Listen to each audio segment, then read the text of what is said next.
As you guys know, I've been playing a lot of A.K.I lately. I've been enjoying the character a lot. But, okay, so I'm a big fan of watching FGC translated videos. I like to see what the Japanese players are saying about characters and the game and stuff. I think it's a good way to sort of, like, see how our opinions are the same and how they differ across different regions. And there's been two videos recently that caught my eye, and they're both videos of Daigo, the beast, the god, the legend himself, absolutely crapping on A.K.I. Like, I think Daigo genuinely thinks this character is, like, the worst character in the game. Bottom one. So we're going to start off by just watching a little bit of this. So yeah, he said, did you really test this character? Daigo can't help but question Capcom. This is the second video. 普通にみんな麻痺してるかもしれないけど、これスト5にいたら超面白いキャラ出てきたなって思う。 She is a fun character, I agree with that. 残念なことに弱い。このキャラはなんか多分いける組み合わせとかない。 I don't think there's any good matchup for A.K.I. Lord Daigo does not believe there is a single matchup that A.K.I is a good pick for. Wait, I should probably move my camera, shouldn't I? Because right now, I'm superimposed over Daigo's face. Hang on. 完全新規はなんか強くていいと思うんだけどな。買わなくなっちゃうと思うけどみんな。秋中堅ぐらいの強さなんですか。いいえ。A.K.I is mid tier. No, I think she's at the これは伸びる可 bottom. 能性あるけど。みんな拳銃で戦ってるの一人だけエアガンみたいなキャラなんだよ。Every character is fighting with a gun while A.K.I is shooting a toy gun. I mean, it goes on like this. I won't bore you with the whole video, but like, the whole thing is Daigo does not think this character is good. And it's not just Daigo. I should point out a bunch of the Japanese players that I've seen on FGC translated and on Twitter as well seem to think that A.K.I is very bad. I think even Nemo, who has been playing a lot of A.K.I, thinks she's like bottom 2, I think, in the game. And has a bunch of 2-8 matchups on his matchup chart, which is wild as far as I'm concerned. So, I suppose what I've got for you guys today, I've made a little list of 5 reasons that A.K.I is better than you think. I want to talk a bit about this character and talk about what I think are maybe not obvious strengths about A.K.I that become more obvious the more you play her. Alright, so the first thing about A.K.I that I think is very strong is something that I pointed out almost immediately before she even came out, and it's this combo of 2 things. You ready? Wait for it. There you go, right there. Slow fireball plus fast drive rush. That combination of things, having a slow moving fireball and a fast moving drive rush. I don't think it's possible to be bad within the context of Street Fighter 6's mechanics if you can do this. For those who don't know, the reason this is so strong is that this approach in neutral covers so many options. It's a safe approach because if the opponent tries to check the drive rush, they'll get hit by the fireball. If they try and neutral jump the fireball, things will go very badly for them. I think A.K.I can even do some cool combos out of this. Stuff like that. You can knock them into the fireball. The only real way to deal with fireball plus drive rush consistently is to EX-DP through the fireball. But not every character has an EX-DP. And even then it's risky because if I just cut the drive rush short and do that, you will die for the EX-DP attempt.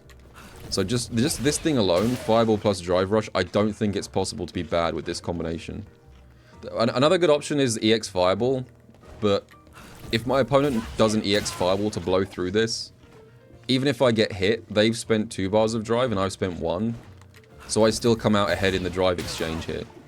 They can perfect parry the fireball. It depends on the distance. If I do it from like here, and they perfect parry the fireball, then they can punish the drive rush.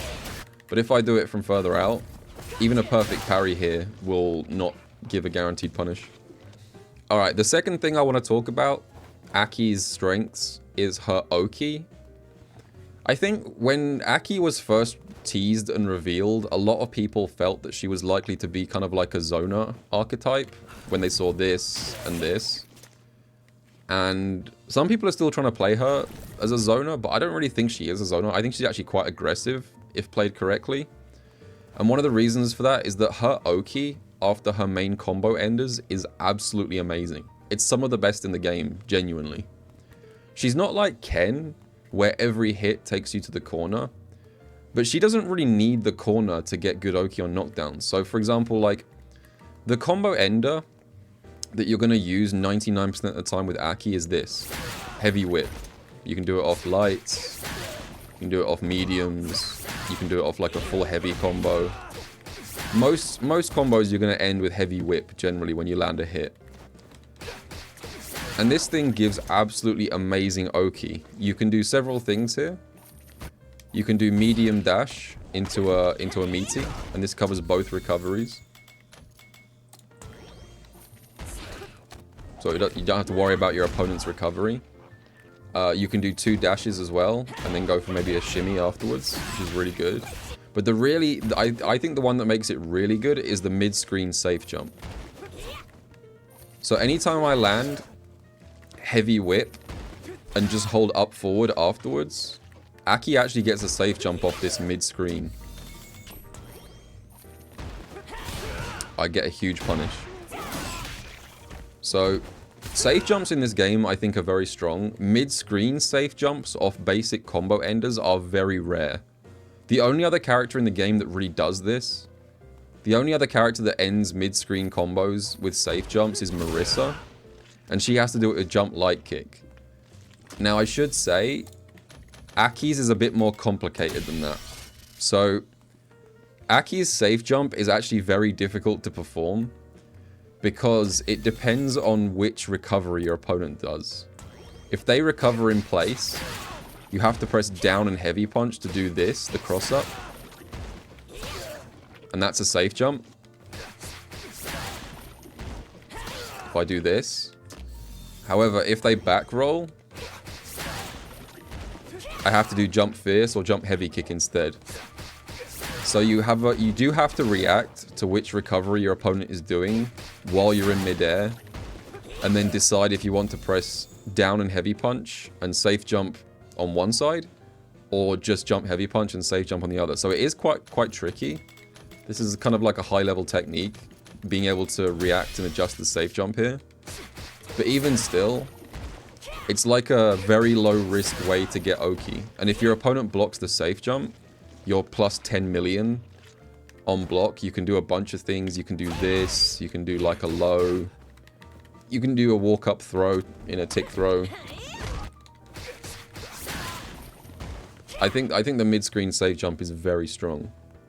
So that's her mid screen Oki. Her corner Oki is where things go even crazier. So, let's say you land like a basic corner sequence, something like this.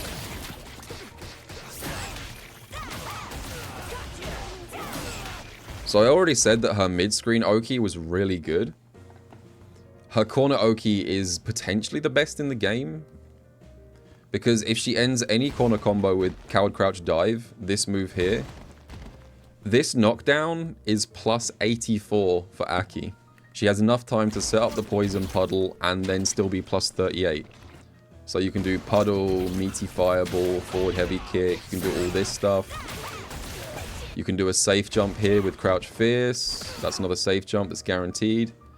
You can do a bunch of meaty overhead setups. You can do like this, which works on crouches, but he's not crouching. There's a bunch of ways that you can adjust this combo, so you could do something like this instead. And that's also a meaty overhead like that. She's got about 5 different ways that she can do a meaty overhead and get a combo off it, which is very unusual in this game. Most characters have to do like 1 very obvious setup or 2 if they're lucky. She has a ton of different ways of doing meaty overhead in the corner.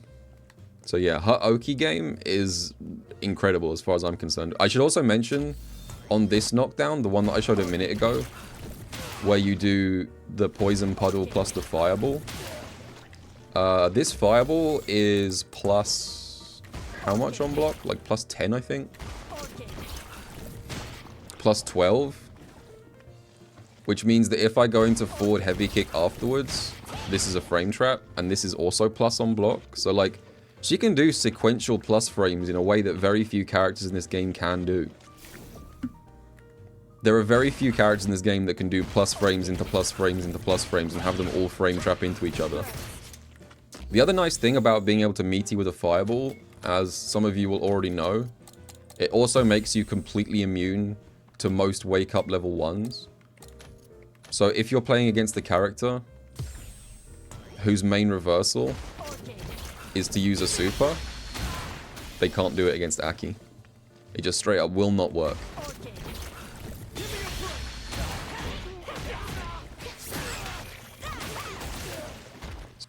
Number 3. Something that I haven't seen people talk about when it comes to A.K.I.'s strengths that I think is very good is her burnout pressure. So if I put Luke into burnout, most characters in this game, if you're lucky, have like one burnout loop. One normal or sequence of normals or specials, which is kind of a looping plus frame sequence that you can do maybe 2 or 3 times. A.K.I. has tons of burnout sequences.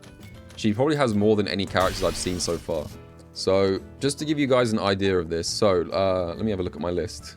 Okay, so coward crouch roll becomes +1 in burnout. So you can do something like this. And that's a loop in burnout.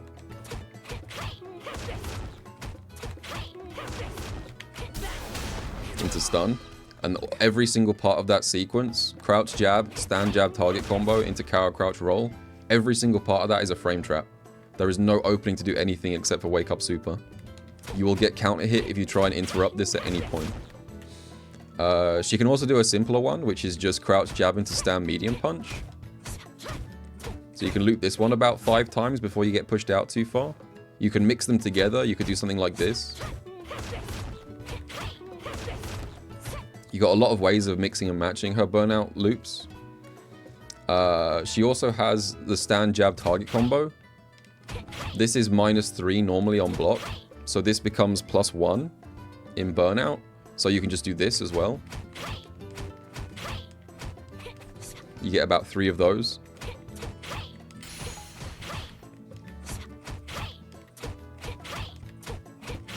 All of that is a frame trap. She also has her, I think this is called Cruel Fate. I think I call it Flippy Daggers because I'm an idiot. What was I saying? Oh yeah, so like the Cruel Disaster, Cruel Fate, whatever this thing's called, also becomes plus in burnout.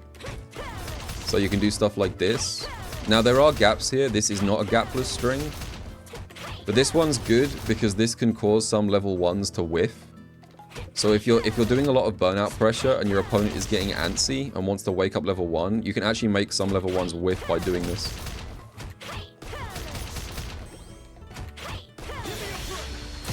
Oh, there you go. So yeah, Luke has to DP this. Luke straight up cannot level 1 to try and interrupt this string.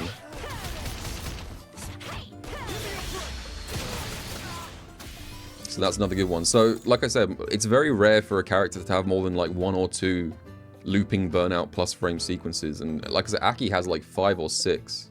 It's kind of crazy. So you may be wondering, well, okay, that lets you do a bit of pressure in burnout. Is that such a big deal?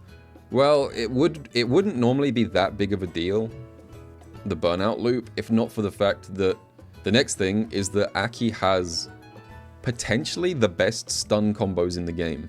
Maybe, I would say maybe Dalsim gets more out of a stun in the corner. So he's got those full charge level 2 combos. But she's up there. She's up there as a candidate. If you can get a stun out, because of the way that her poison damage works, and the fact that you have enough time to set up a... You can set up a poison puddle here, and then start your combo.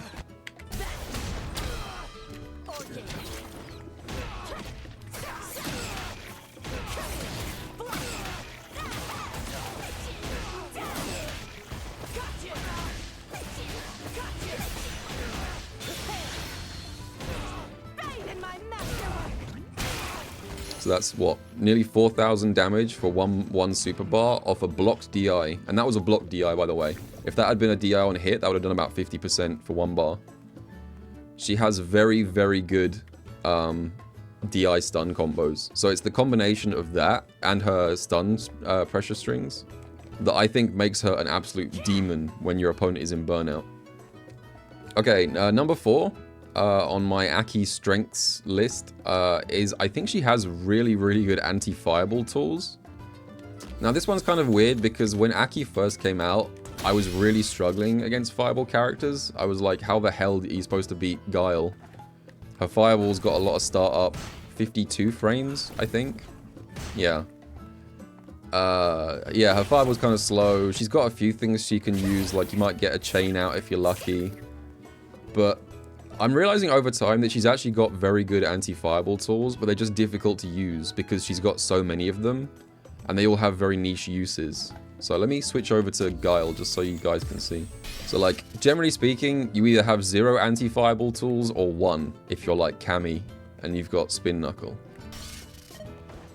There we go. That's what I was trying to do. And that's a combo starter as well because this is punish counter. So you're +8 here. So she can do this, which is a big combo starter, which will take you all the way to the corner for not much resources. She can also meet the fireball with her own EX fireball. She can also do this, which has good anti-fireball in the middle. And this is safe on block, by the way. She can do the EX version, which gives you poison on hit. And if they block this, let's say that I mistimed my punish here, it doesn't even matter that much, because this is +2 on block. So I can go for a throw mix or something.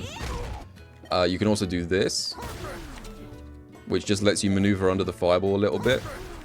The nice thing about doing this, if you do coward crouch and then get up, because the fireball isn't actually blocked, you'll notice the fireball actually stays on the screen once it passes over me. That means that Guile can't throw his next sonic boom for about maybe 1.5 seconds after this one goes off screen, because the game won't let Guile have 2 fireballs on screen at once. So by doing this, I basically get a guaranteed second or 2 where I know that he can't do anything about it. Yeah, in the case of Guile, coward crouch here is risky because his fireball is so fast and has so little recovery that he can drive rush here and punish. I should point out, like I said, none of these options are guaranteed. So against Guile, this is risky, but against other characters, let me switch to something more like a traditional Shoto. If I'm against Ryu, if I do it early, there's minus 17 there. Minus 15. So it's very unlikely that you can get punished with doing this, and it locks your opponent out from being able to throw a fireball. But if your opponent does try to punish you, and they start approaching behind the fireball, that's where the next layer comes in. It's not as simple as that. If they start trying to follow behind the fireball to stop you from quick rising after the coward crouch, you can then go into coward crouch roll, which is safe on block and gives a full combo on hit, so that's good. You can also do this if you're feeling it especially risky. When you're transitioning from coward crouch into dive, you do actually have projectile invincibility on the way up. So this is actually a punish. And look at the corner carry on this, by the way. So I get Oki and huge corner carry, and you're poisoned. So you got this as well. So I guess the point I'm getting at is that although each of these individual options aren't like brain-dead anti-fireball options, the combination of this, plus this, plus this, plus this, and this, and this, and this, and this, and that, every single one of those moves can be used to beat fireballs. You just have to know how to use them all correctly. So this is why initially I thought her anti-fireball stuff was bad, because it's a lot to figure out, and they all have slight niches. Oh man, I've even forgotten about slide. That's how many she's got, yeah. You can do this. Her light slide causes her to stay in place. Her other slides get around the fireballs. You can do this. If you read the fireball, you can do that. She's got so many ways of getting around fireball. And a lot of the best characters in this game have fireballs. Like off the top of my head, Ken does, Luke does, DJ does, Guile does. These are all strong characters with a good fireball game. Fireballs are strong in Street Fighter 6, so having lots of ways around them is a big positive. And the very last thing I want to say, number 5 on my list of A.K.I is better than you think. This one's not really specifically pointing to at all. This is more about the mind game that A.K.I has, her basic mind game. So I talked a bit a while ago about how A.K.I is a little bit like Gil. So you inflict a status effect with A.K.I, and same thing with Gil, and then you can detonate it later for extended combos. That's the basic gist of it. You poison them, and then if you manage to land a hit, you can activate the poison and do all kinds of silly stuff. Like that. Now, the reason that Gil wasn't that threatening, in my opinion, was one simple fact. You could just take the throw. In Street Fighter 5, if Gil put you on fire and started walking up to you on your wake up, if you just held down back and accepted that you were going to take one throw, that's kind of it. That's kind of the end of Gil's turn.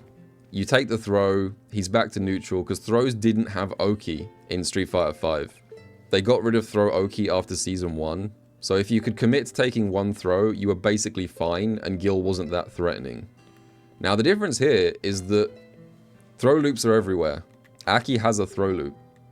So if I manage to land a hit, let's say I land a hit like this, and you're poisoned, you're now in a very nasty mind game. I feel like this is a mind game that only is going to get better as time passes as well.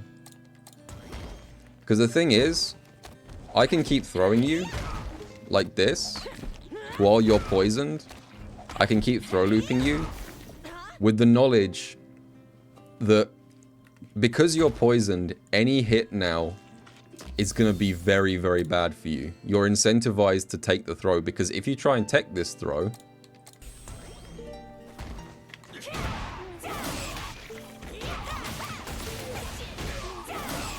then you're going to lose 40% of your health minimum for almost no resources spent. Like, theoretically, if I do like a max damage combo, like for example here, let me show you an example of how severe this can get.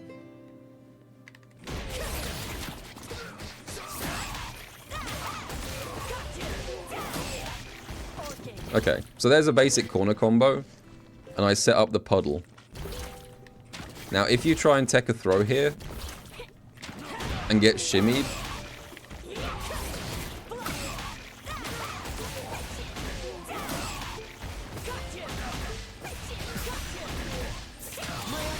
you might lose 70% of your health.